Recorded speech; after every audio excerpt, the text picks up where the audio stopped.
So one question I've been hearing a lot lately is it a good idea to go back to the gym and hit the weights after you had a rotator cuff injury? Well, I'm going to show you guys exactly what you need to do if you are considering this, so listen up.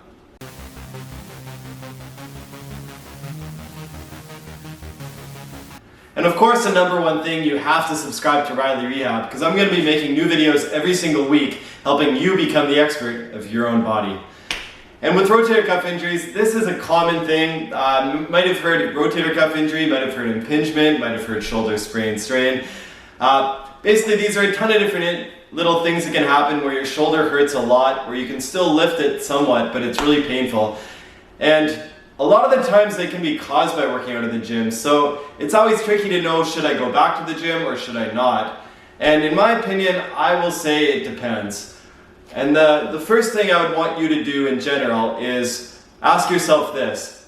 If I was to lift my arm up like this and hold it up here for 5 seconds and then bring it down,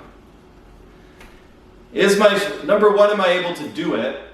And number two, when I do it, does it cause me such excruciating pain that I know I'm going to pay for it later? If the answer is yes to either of those, or if you decide to do this while you're watching and you notice that happens, I would say absolutely avoid the gym for the time being. And furthermore, I'd go to see a physiotherapist or some kind of injury rehab specialist to help you take care of this problem, because this is something that in more severe cases you do want to steer clear of.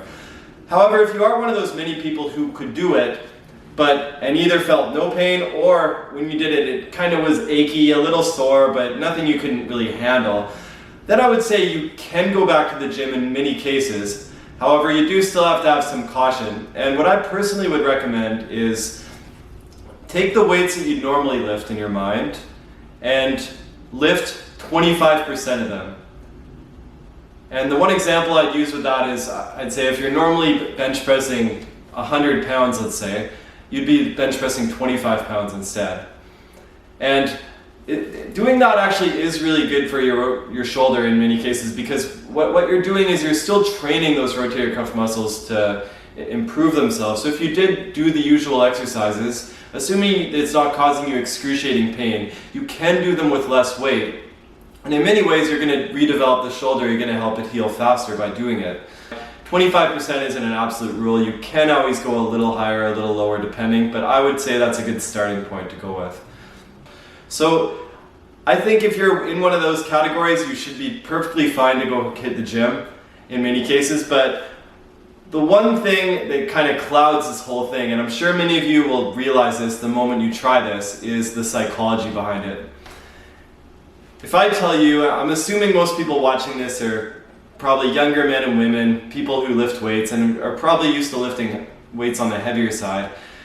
You're going to go back, and let's say you're benching 100 pounds, you go back to the gym and you're bench pressing 25 pounds or something like that.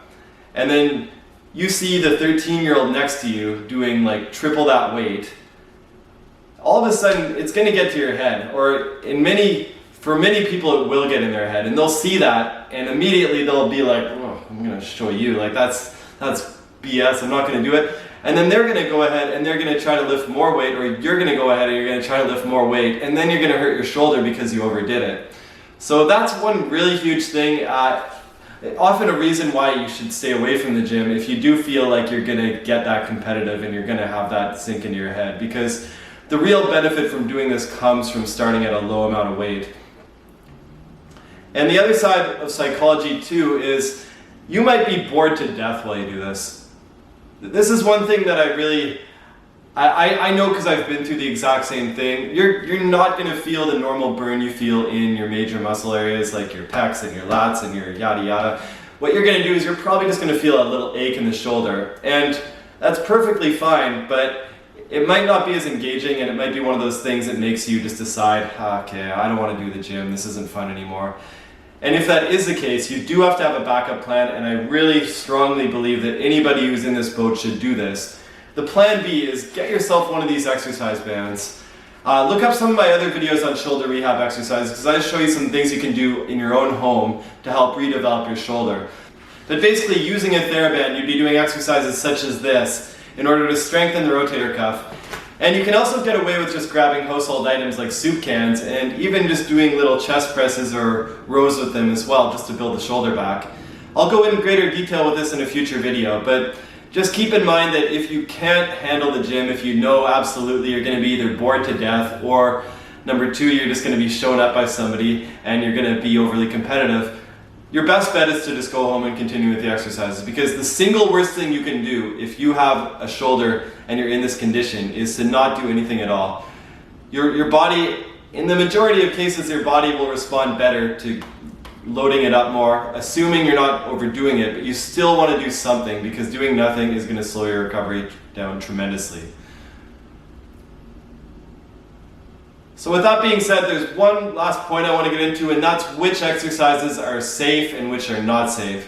Now I'm just going to break down the common exercises you do in the gym for the upper body, and I'm going to go over what's safe. In general, doing things with your elbow close to your body is safe.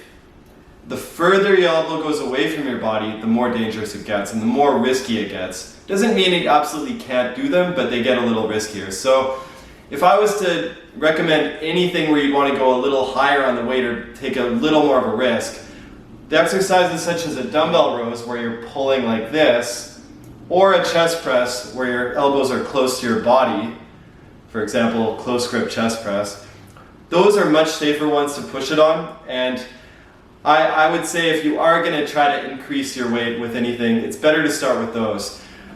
The more moderate risk ones are the ones where your elbows are out like this. So this is kind of the wide arm rows or the chest press. And with those ones, your elbow's out a bit, so the shoulders, those little rotator cuff muscles are working a lot harder. So you basically want to be careful with this. You still relatively can do this, but keep in mind it's a higher risk. And lastly, the highest risky ones are anything where your arms are up high like this. Might be pretty obvious to you guys, but those things such as the lat pull downs where you're pulling the bar down, chin-ups especially, I would, unless you're one of those people who can do 300 chin-ups, I would steer clear of them entirely until you get better. But also doing shoulder press going up, anything where your arm is up high, those are the higher risk ones. Doesn't mean you can't do them 100%, but I would be very careful with the weight you start with, and also very gradual with the amount you increase them, because they do have potential to re-injure yourself. Lastly, the other one too, this isn't in itself a high risk one, but when you do those shoulder raises, for example, if you were to hold a dumbbell, imagine this is a dumbbell, and you do the shoulder raises where you go like that, whether to the side or forwards, those actually I would call high risk, because when you add weight, even the smallest amount of weight, even adding 2.5 pounds to your weight is a big, big increase. So the one issue with that is it's very hard to go up in a gradual way with these. And if, for example, you normally are lifting 20 pounds with this, when you go up 5 pounds, you're putting a ton of weight on. So with that, I say it's okay, but I would be really careful with anything where you're lifting a heavier weight on this, because you don't have very much control. So anyways, that's my guide to returning to the gym if you have a rotator cuff injury. Please take any of this advice secondary to what your medical professional tells you. But of course, this is a really good starting point for you guys and ladies out there trying to return to the gym with a shoulder injury. I know it can be a long road. Sometimes these can take up to a year to recover, but just stay with the process, continue, and I know you'll get better.